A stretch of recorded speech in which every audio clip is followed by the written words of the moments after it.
but it was here. It was kind of this was not your average convention. This, it was the first Southeast Conference on Marijuana, sponsored by the Georgia chapter of the National Organization for the Reform of Marijuana Laws, and we'll just call them NORML from now on. About 150 people showed up, and it included everyone from chemists to attorneys to just folks who toke. The conference, in fact, from what I understand, opened up with the State of the Herb address. Is that true? Yes, that's right. All right. My guest is James Bell, and you are James Bell. You better be, because that's what we booked. Yes. Yeah, and you're basically a photographer, but you're real into this. Right. I am the state president of the National Organization for the Reform of Marijuana Laws here in this state, and we held this convention basically to talk about some of the issues that have been confronting a lot of people in this nation. That is the war on drugs, or the war on people, as we like to call it. Well, with the war on drugs, do you draw the line at marijuana as far as, okay, you know, yes, it should be a war on cocaine and on this, that, and the other, and crack cocaine, et cetera, but not on marijuana? Or is it all the same thing to you? I mean, you obviously don't see marijuana as something that's bad. Well, marijuana is a very unusual and very different substance than any other substance that we can talk about. We have a ruling from the Chief Administrative Law Judge for the Drug Enforcement Administration, who examined much of the medical and effects that marijuana has on the human body. He found that marijuana is one of the safest therapeutically active substances known to man. And basically, it's a privacy issue. It's not a issue of morality or... Then is crack cocaine a privacy issue as well? Well, many argue that. Many argue. What do you think? Personally, I agree with that. Using drugs is a privacy issue, and I don't feel like that criminal sanctions do anything to deter drug use. We need to address this as a health issue and not as a criminal issue. Do you think that if marijuana was legalized, it would become the same thing as almost alcohol, as far as with laws like people under 21 should not be able to get a hold of it? Whether it's marijuana or cocaine or anything like that.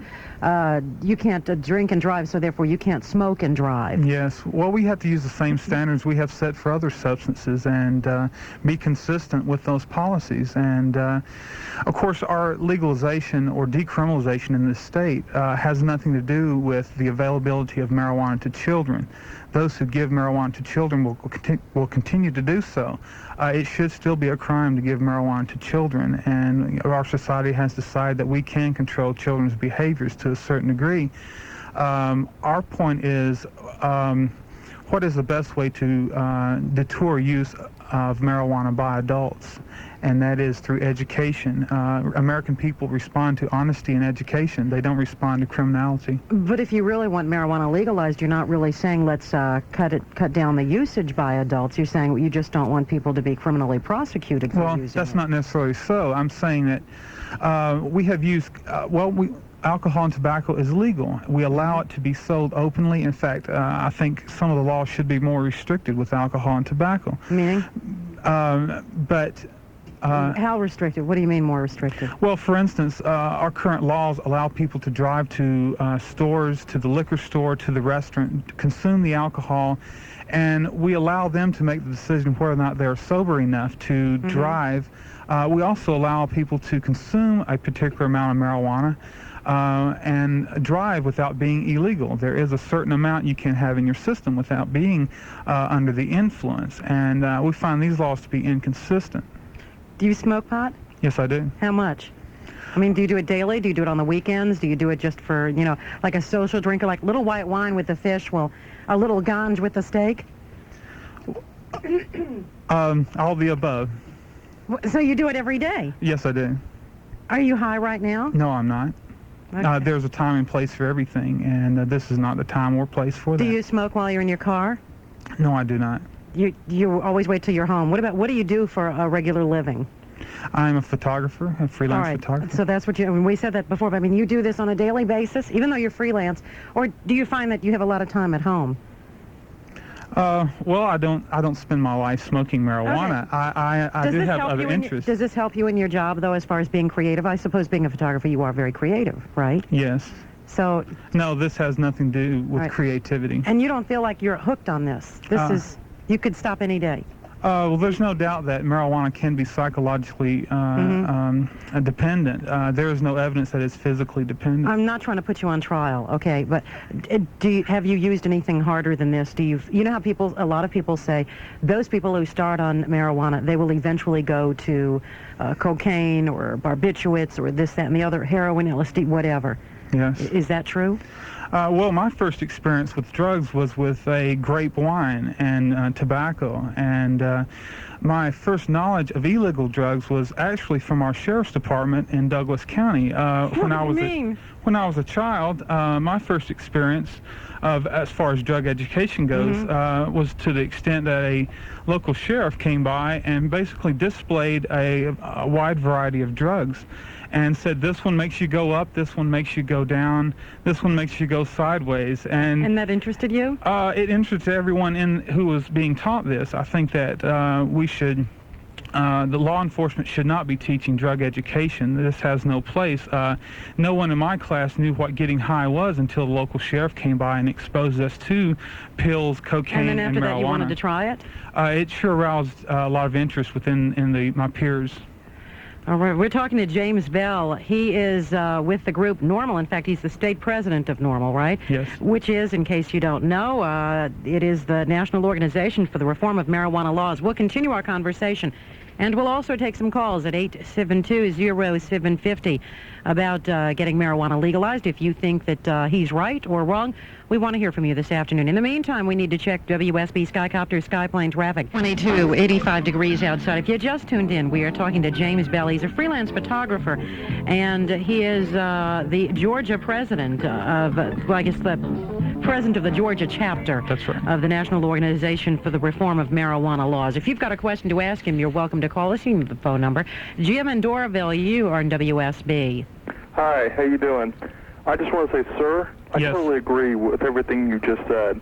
I think that it's about time we get realistic about, the problems we're having in this country. You think we're just wasting our time and money worrying about marijuana laws? Well, I just think that we need to reallocate our resources. Crack cocaine is so powerful, and it has taken over our inner cities, and we need to fight back against it. I just have one question for you.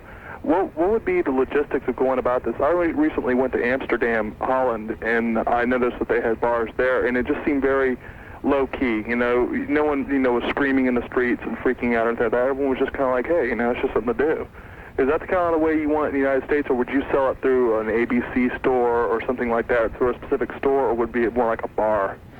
Well, I would not like to see the government put their hands onto the marijuana market, actually. I think the American consumer can cultivate their own marijuana. And but you're not allowed to grow your own liquor. You know what I mean? Oh, yes, you are. You can't. I thought that was against the law to have. You can produce beer, and sell it, though, right? You cannot sell it. Yeah. You can possess a certain amount. You can produce wine, liquor. You can obtain these licenses to produce it for your own consumption. There are schemes to regulate this. For instance, today the state of Alaska allows you to possess any amount in your home for personal use. You can cultivate within your home, you can smoke it, but you cannot transport it outside your home or sell it or any of that. And in Oregon, they're proposing that people pay a county tax and obtain a certificate to possess marijuana within the home, and this would allow people to possess 4 growing plants or 3 dried ounces of marijuana at any given time. And of course, if you're caught without the certificate and growing, it will be illegal. So there are schemes to regulate this. Okay, and can I just say one more quick thing? Okay, I personally do not smoke it, okay, but I have no problems with you doing it, as long as you do it in your own home, or you keep it off the streets and things like that. Don't go out on the street and obviously do it. You just said there's a time and a place for everything, and I just want to let you know that there are a lot of people out there who don't engage in it, right? But they totally support what you're trying to do, because all you're trying to do is just support the rights that all of us are guaranteed under the Constitution. And Yes. I totally respect you for that, and I wish you the best of luck and everything like that in the future. Thank you very much. Well, we're going to take some more calls. 2 lines are open about reforming the current marijuana laws across the nation, and especially here in Georgia. My special guest is James Bell. If you've got a question to ask or a comment to make, 872-0750 is the phone number. Bart in Ballground, you are in WSB. James Bell, Keep up the good work, and thanks for what you're doing on the behalf of those of us who are in such a precarious situation that we can't really speak out or make a move during this period of drug war witch hunt. And I'd just like to mention that there are plants for the food, for the stomach, and there are plants for the head. And this part of the whole thing with cannabis, it's been around a long, long time. It has roots in all indigenous peoples. It's part of the Back to the Earth movement.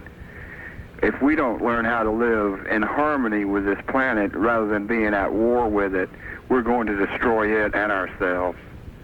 And it's a lot bigger thing than most people realize, and it may sound like it's way out in left field, but open your eyes and take a look around and see what's going on.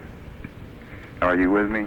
I'm with you on that. And in fact, you know, a lot of people are intimidated and are afraid to speak up. In fact, I just got a letter from White Fowler, and he wrote that while he understands the benefits of decriminalizing and legalizing marijuana, that he is politically afraid to speak out about this issue simply because the American people have been intimidated in this drug war to keep quiet. And it's easy. I'd much rather sit back at home and enjoy my privacy than this is very difficult to get out to the public and talk about these issues. But it's something we've got to do, and NORML's here to stay. All right, two lines are open, 872-0750. My special guest is James. I know before the hour is up, we're going to find out what some of those people who do not support what you do think about all of this. And we'll take those calls coming up on AM-750. 50 WSB. Depend on it. You're listening to Kathy Fischman on AM-750 WSB. Kathy's phone number is 872-0750. That's 872-0750. And again, here's Kathy Fischman. And we are talking to James Bell. He is the president of the Georgia chapter of the National Organization for the Reform of Marijuana Laws. This weekend there was a convention in town, and it was the first Southeast Conference on Marijuana, sponsored by the Georgia chapter of NORML. About 150 people showed up to hear everything from lawyers to chemists, people who are talking about drugs, what they are and everything.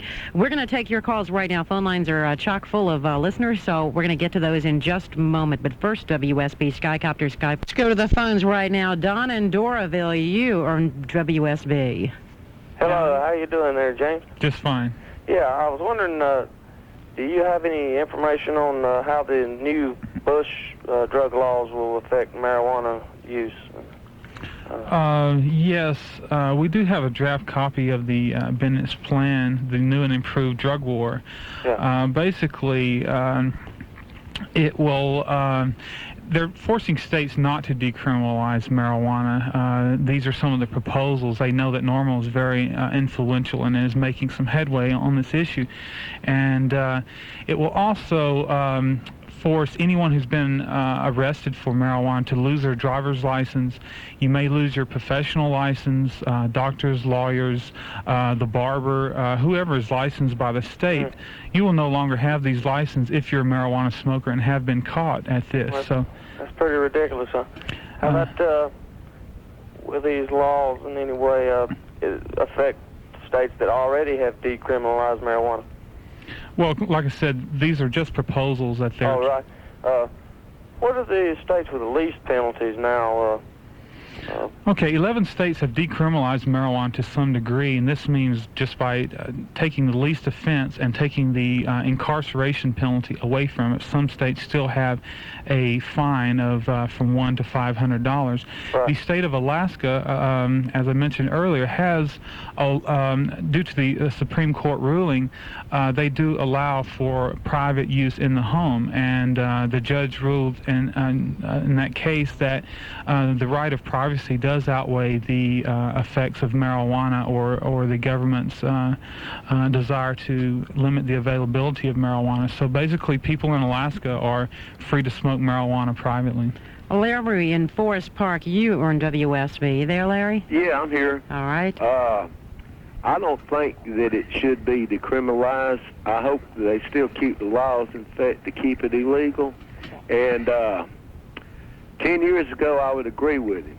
But that's when I was smoking 10 to 12 joints a day, and my head was so clouded up with it. 10 to 12 joints a day? Yes, ma'am. Every day for over 10 years. How did you stop it? About 3 years ago, I finally stopped for good, hopefully one day at a time. But So you think by incarcerating people and taking business license away, this detours people from smoking marijuana? Well, you got to do something to get marijuana and any other drugs off the street. So how do you explain? That's what it takes. So how do you explain the ineffectiveness of these laws? Marijuana prohibition has been going on for 50-something years, and the availability of marijuana is greater than ever before. And we estimate that 30 to 50 million people in this country smoke marijuana, and these laws do nothing to deter it. We must teach people that taking in smoke in their bodies is not healthy, and for those who do not heed the warnings, we cannot criminalize them. We cannot build enough jails to house the marijuana smokers. In fact, we cannot even keep the most violent offenders in our jails. We're releasing them routinely, making room for the pot smoker.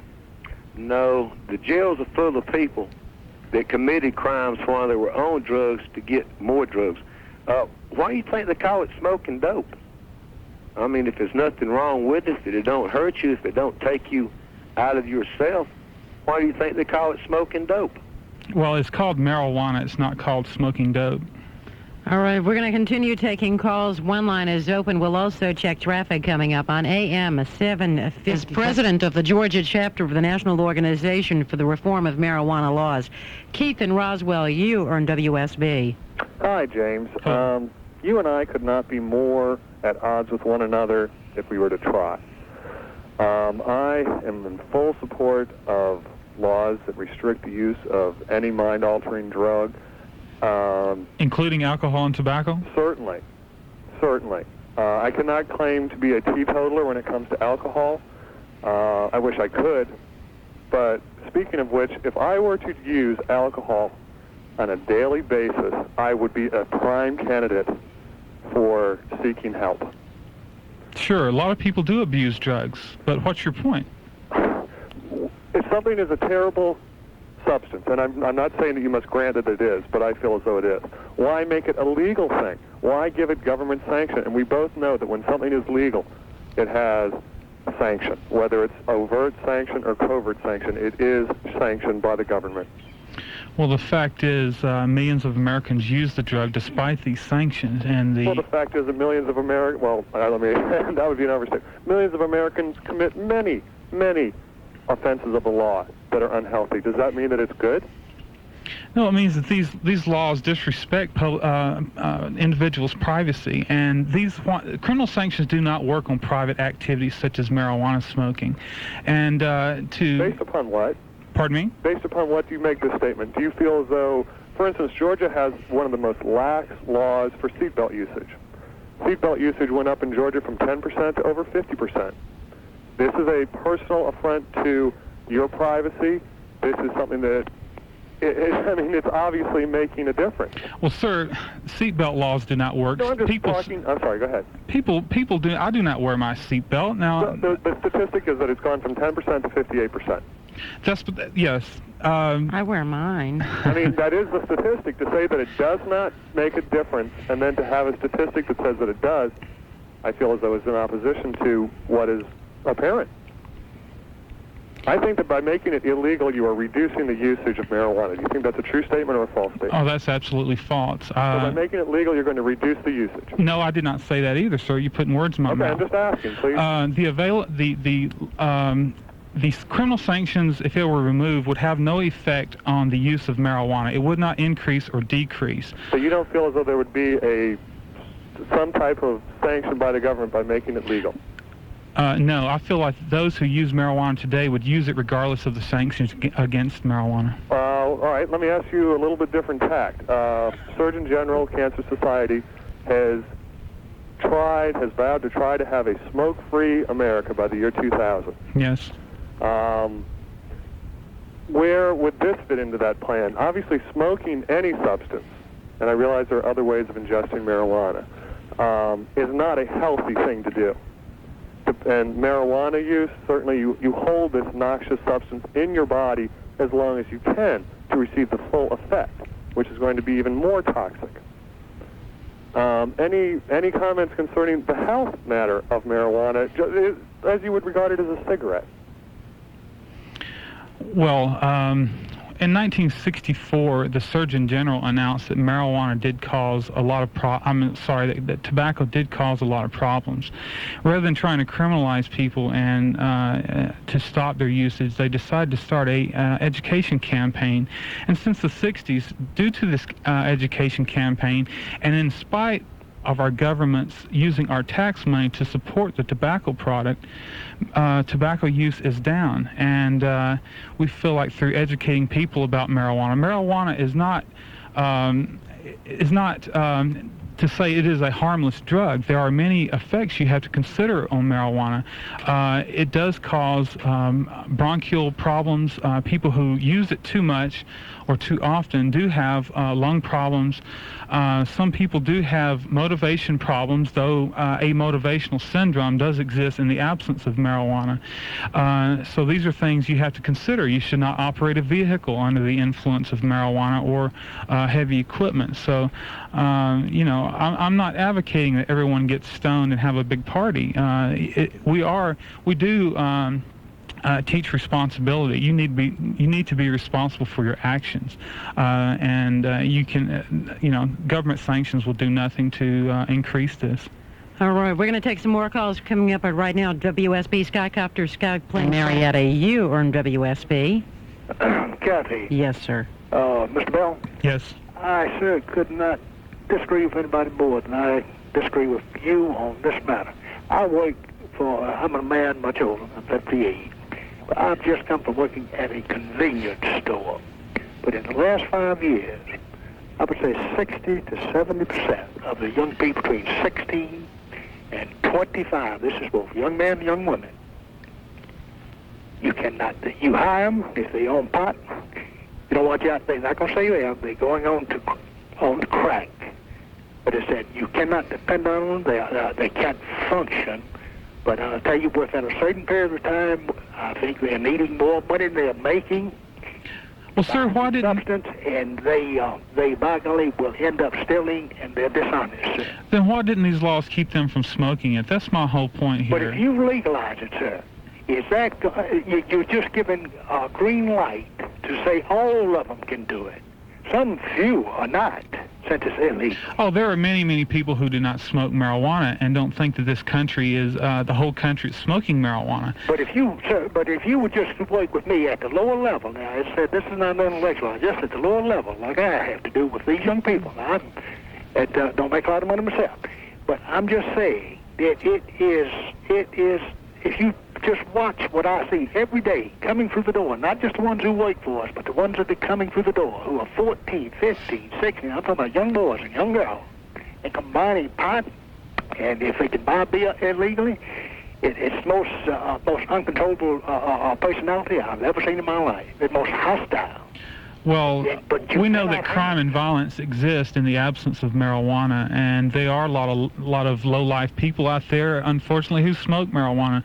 But you have to look at all the productive people in our society, the doctors and lawyers and professional people and the truck drivers and the warehouse workers, many people who are very productive and have never committed a crime in their life other than smoking marijuana. All right, Michael in Lawrenceville, very quick call. Make your comment.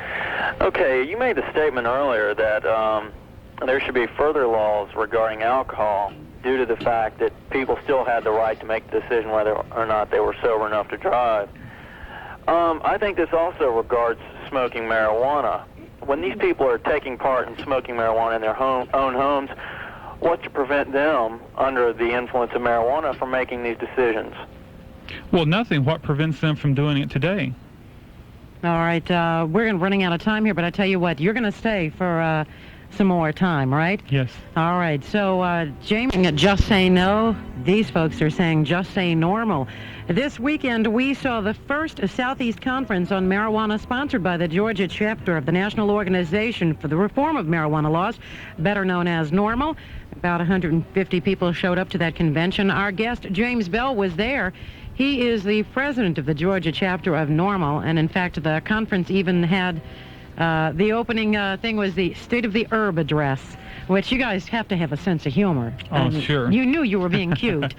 All right, let's go back to the phones. Dan and Dunwoody, you are in WSB. How you doing? Pretty good. Just fine. Well, I support what you're saying for a couple of reasons. I'm a recovering drug addict right now, and I got about a year and a half for recovery, and I don't really support the use of marijuana unless you can use it in a controlled manner. And I personally will tell people that haven't used it, that there's, in my part of town, there is no way that if I wanted marijuana and I wanted to go out and get it right now, I could go get it. And it's not hard. It's really rather inexpensive. And people keep comparing it to cigarettes when really I don't feel that there's any comparison. Cigarettes are legal and they're cheap relative to marijuana. If they made cigarettes illegal and tabooed them like marijuana, the education would stop because people wouldn't want to talk to them a lot like sex. And if they legalized marijuana, the taboo would be gone, the price would go down. A lot of the problems that are caused by the usage of it, or what people use as arguments, would stop. And when you say you want to see it in a controlled way, what does that mean? Well, see, right now the government's spending millions of dollars trying to prevent the income influx or import of marijuana. And they're stopping probably less than 20%, I've heard. And I don't know how right that is. It's just what I've heard. But that's true. And I can't see my tax money going to stopping that when it's ineffective. I want my government spending money on effective things. And if they're ineffective, when they could tax it, make money off it, and put it towards the poor that don't, or whatever they want, they could put it towards several other projects that need it desperately. Yes, well, I'm not saying that the government is necessarily stopping the marijuana. I think those who import marijuana into this country have basically shifted to the cocaine importation due to the fact of the profit margin there. It is so much more profitable to import the cocaine. And what we're seeing is more and more Americans are choosing, either due to the price increase or they're afraid of paraquat spraying, they're choosing to grow their own or buy from a local grower who they know where the source came from. And we estimate that 45 million pounds of marijuana were produced in this country. Currently that accounts for about 50% is grown in this country and about 50% is imported. So we are seeing a shift. America is number 3 in marijuana production in the world. All right, we'll take more calls in less than 60 seconds. First, Scott. Hi. Mr. Bell. Yes, ma'am. I want you to know that I am totally opposed to marijuana being legalized. Yes, ma'am. This is a difficult story for me to share with anyone, but as I speak to you, I have a little 12-year-old grandson who is in an institution because his father smoked marijuana and drank alcohol. It has been proven that it caused him to have a chemical imbalance in his brain, and today he is suffering from marijuana and alcohol. And I think when you are gathering all of your information I hope you'll remember, there's a boy 12 years old that didn't have anything to do or to say about this before he was born, and there are many other children that are in this condition. This is very, very hard and emotional for me. And this is the 3rd time that he has had to be put in an institution. Little by little, he is improving. And I thank God for that. But I just want you to remember that there are people who are suffering. Well, Faye, let him respond to what you've been saying, okay, dear? Hold on, all right? Yes. Well, as far as the effects on marijuana on the brain, many of these stories have been exaggerated. Of course, when people say, give a story like this, of course, they use marijuana and alcohol, or they use marijuana and PCP, they use marijuana and cocaine. People tend to ignore the fact that people have emotional or mental problems to begin with, and a lot of people use these drugs to mask these problems, and we should not take this lightly. I'm sorry for the 12-year-old and the father there who has the problems, but I don't feel, if you look at the average marijuana smoker, I don't feel that they have any type of mental problems or any emotional problems. Well, the father didn't have any mental problems. He had a drug problem, and he abandoned this child when he was 2.5 years old. And we have seen him grow up to this age, and it's a proven fact that these drugs have caused this in this child. He does not have a mental problem. He has a chemical imbalance in his brain caused from his father taking drugs. Ma'am, that's absolutely ridiculous. Marijuana did not cause that to that child.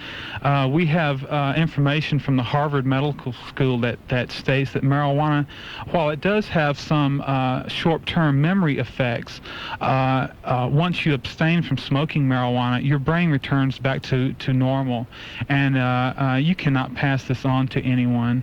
And I'm not a doctor, and this is a subject that I guess we could argue on, but once again, there are a lot of things involved other than the smoking of marijuana that causes mental or emotional problems. All right, we're going to continue to take calls coming up at first. In Lithonia, you are in WSB. Thank you very much, Kathy. Mr. Bell, I just could not agree with you anymore because I am 36 years old. I've been smoking for 19 years. I work for a major utility company. I've held a job for 15 of those years. How much do you smoke, Elizabeth? I believe in controlling it. I don't want it to once a day, at the weekends, what? I beg your pardon? Is it once a day? Is it on the weekends? Is it at night? Is it when? I'd say mostly at night, Monday through Thursday, and then Friday and Saturday and Sunday evening. I control it. I do not let it control me. And I would much rather do it instead of drink, smoke crack, do cocaine. Do you have children? Do you have children? No, I'm sorry, I don't. Do you have brain damage? No, I don't believe I do, sir. Okay, very good. No one at work has ever said, Elizabeth, your work is really fallen down. You've done well at work? I have had the same job for 15 years with a major utility company here in Atlanta. Mm-hmm. I mean, I've got to be doing at least. Let me ask you something. Why do you smoke then? For those people who are listening who have disagreed with Mr. Bell's stand, why do you smoke? What is it about smoking that you enjoy? It relaxes me. If I am tense, I use it strictly for relaxation. I do not abuse it. So you're tense every night? I beg your pardon? Well, you said more or less that, you smoke at night, and you said you use it to relax, so are you tense every night? I must be. Okay, let me ask you something. You say you work for a major utilities company. Are they drug testing within your company? You know, when they hired me, they did not drug test. Yes. Is this something you're concerned about? No, I'm not concerned about it because I think I have got my job performance to back up on. Yes. Well, but what if they test you and you're shown positive? Do you think you'll have a different attitude toward that? No, I don't believe I do, Mr. Bell, because I think that I would then say, look at my work performance. Yes. And I think that I would have that to fall back on. Well, I hope you would. I don't think that smoking makes me a sinner. Yes. My point is really that people who do smoke are faced with urine testing in companies. And, of course, these tests do not show impairment. It only shows that you have used the drug. And many people are losing their jobs. And not only people who do smoke, but many people who have never smoked marijuana are testing positive. False positives? Yes, due to either passive inhalation or through some contact with marijuana, or just a false test result, which was never verified. So there are a lot of things we have to consider in drug testing. And we do offer the public information on drug testing and even how to beat the test. There are a few ways that people have found to beat the test. Let's get into that in just a second, but first, test if you're drug tested in the Yes, workplace. well, if someone's facing test in the morning, it is and have smoked marijuana, it is necessary that the person eliminates the urine that morning and tries to replace it with a cleanest sample as possible, because the longer the sample stays within your body, the more concentrated the sample becomes.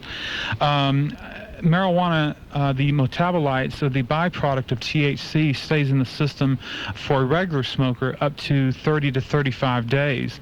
Someone who smoked one on Saturday night, that's one cigarette may stay in the metabolites, or the byproduct may stay in their system for up to 5 to 7 days. Mm-hmm. But even the tests itself have been proven inaccurate, so it's kind of hard to tell someone actually how to do it. Some people have tainted their samples. Some entrepreneurs have come up with medications or substances that you put in your body that mask the test, and it fools the test. So there are many ways, and if you are being tested and you have any enemies in your workplace, you have to consider sabotage, or if someone doesn't like you and want to get rid of you, they can just simply sprinkle a little piece of leaf or cocaine or something in your sample.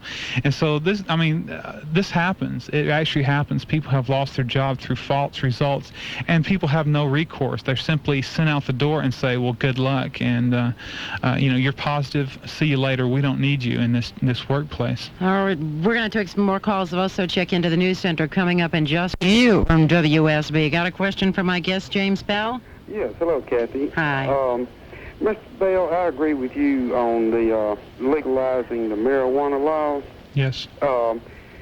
Marijuana, it's just a plant, just like a pine tree or any other type plant like that. It grows. There are plants that are in people's homes that are deadly poisonous, but they're legal. You can have those plants in your house, and you don't have to make marijuana. It just grows. Well, sir, you have to realize that marijuana was actually outlawed in 1937, not due to the health effects of it, but it was because mainly blacks and Hispanics smoked it, and it was believed that marijuana caused disrespect amongst blacks. We know that we had the Jim Crow laws, which existed in those days, and in those days, blacks could not look the white man in the eye. They could not stand in the white man's shadow, and it sounds funny, and we laugh about it today, but this is the climate in which marijuana laws existed. They cared nothing about the health of the black man. They basically wanted to control him, and believed, they also hated jazz music, by the way. They believed that jazz music was the satanic voodoo music of the day, and it made white women pat their foot. So we can see, the era in those days where the laws were directed toward the blacks. And then by the 60s and 70s, marijuana smoking was mainly mainstream America. It was no longer the outsiders who were smoking marijuana, but the mainstream America. Chris in Atlanta, you are in WSB. Yes, if you mention the mainstream of America, I'm a straight-A student at Emory University. I smoke 2 to 4 times a week to relax. It's like alcohol. I don't really drink alcohol, but it's like that. It's a simple drug. It's not hurting people, and if you can bring up a lot of cases, as earlier callers did, people's lives being ruined, things like that, that is always going to go on. It's going to go on with any kind of drug that someone can get a hold of that has a problem. I mean, that's really ridiculous, but that's the kind of appeal I think that is left now to keeping marijuana illegal. There's not really much reason to. I don't think, maybe someone would disagree with me, but I don't think that marijuana is in the same group as other hard drugs anymore. I mean, it's not a hard drug, but I think when people are talking about drugs, drug lords, drug cartels, we heard the news 5 minutes ago, none of that has anything to do with marijuana. I don't hear anything like that anymore, and it's just a simple drug. I don't. It's hard to understand why it's still illegal. I think if it hadn't been discovered yet and it were, it probably would be legal. Well, it's illegal because the American public has been misled for 52 years now. In 1937, I'm sure many of our listeners have seen the Reefer Madness movie. It was believed that marijuana was more harmful and more deadly than even heroin, and it continued on into the 70s, and misinformation. People put out information that marijuana would cause you to grow breasts, it would cause you to be schizophrenic, it would cause all these problems, and the American people didn't see these problems, and due to that, the government has lost their credibility in drug education, and now we're seeing that people are not listening to them. They're not heeding the warnings concerning cocaine. Cocaine is a very addictive drug, and people need to heed that warning, and we have to question government policies which make marijuana very expensive and very difficult to find, and cocaine is readily available and relatively inexpensive to purchase. My guest is James Bell. We're going to talk about you on WSB. Yes. Yeah. Kathy, I think that maybe your guest is sort of underplaying the health problems. And from what I have read about marijuana, you can't put it in the same category as alcohol and cigarettes, that it's a lot more dangerous. And, I think maybe he's trying to rationalize some of the problems. But like he talked about bronchial problems, well, from what I understand, that the effect on the lungs is like 10 times worse. No, that's not true. The judge with the Drug Enforcement Administration did a study on this, and while marijuana does have certain effects on the lungs, people have found that you can reduce the effects of this smoke by either smoking it through water pipe, or many people tend to ingest it by eating the marijuana. Mm-hmm. And I don't think you can come up with any study that states any of the exaggerated claims. We can back up our information. In fact, we'd be glad to give the public this information. We have studies from the Harvard Medical School. We have studies by in fact, there's major studies done in Jamaica, Costa Rica, Greece, and the United States. And while some studies showed certain reactions within monkeys, the evidence is inconclusive, and no one can cite studies that prove this. Perhaps you have seen a study that I have not. Well, there was an article in American Health about a year ago, but I haven't heard you talk about, though I haven't been listening the whole time, that marijuana is fat soluble rather than water soluble, so it's stored in your body for about 30 days. It's not just gone the next day. Okay, let me explain this. The cumulative buildup effect can really be terrible, and your fat cells are in your brain and in your gonads. So, in a developing adolescent, say, storage of this can cause learning disabilities, and it may be temporary sort of memory problems in an adult that will be, that after they quit might go away, but things like this, and the possibility of temporary sterility, or Well, ma'am, none of these have been proven. So this is exaggerated claims. Unfortunately, our government has been the sole source of information, and they have used exaggerated claims to back up their political positions. And as far as the THC accumulation, the effects of THC last from 3 to 5 hours after smoking. After that point, the system breaks down the THC, and you have a byproduct of THC, which it is indeed stored in the body, but is eliminated through urine and through sweat and other elimination systems. It isn't fat soluble? Yes, ma'am, it is, but that is not, the THC does not store in your body. It is a metabolite. Vitamins also are fat. Some vitamins also are fat soluble and retain within your body and are eliminated to a certain degree. So there is no, marijuana does not accumulate. If you smoke one this week and smoke one next week, you do not have 2 joints worth of accumulation in your system. This is gradually eliminated. Unfortunately, it is not water soluble and releases quickly, but the effects of marijuana only last for no more than 5 or 6 hours. How much people buying today as far as the individual, if they buy, in the old days you always heard about a bag. Yes. And things like that. Is that the same way they buy it today, and how much does it cost? Well, things have changed a bit. I am seeing a reduction in people's consumption of marijuana due to the expensiveness of it. How expensive is it now? In 1980, marijuana sold for about $30 to $35 an ounce. Today, we're looking, depending on your source and the quality, from $100 up to $200 per ounce. And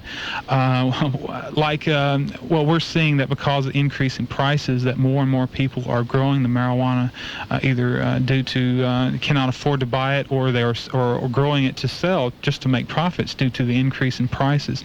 And this is due to the basically the Reagan's war on marijuana, which they have. It has been unsuccessful for a number of years. All right, we're going to continue. Going on what he and she say. I'm a pot smoker, not all the time, but I smoke pot. And it relaxes me, and it makes you more conscious and more aware of things that's happening, And it doesn't dull your senses? No, it doesn't. It really doesn't.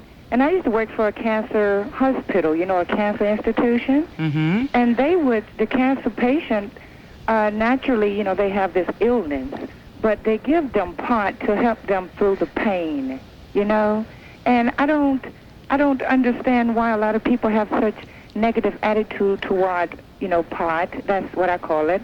Because, like, you have cocaine, you have crack, and people's out here killing people every day, and it's sold out here for $10 or $15 or whatever. But usually pot's $25 to $30 a bag. It all depends on the person you buy it from. And I have no problem, with pot. It relaxes me. It gives me a hell of an appetite. It does. Well, can we get right to the point? Because, boy, I've got so limited time here. Yeah. Well, what's your feeling? Do you think he faked it, or do you think that that he really is sick, or maybe he's been given some drugs?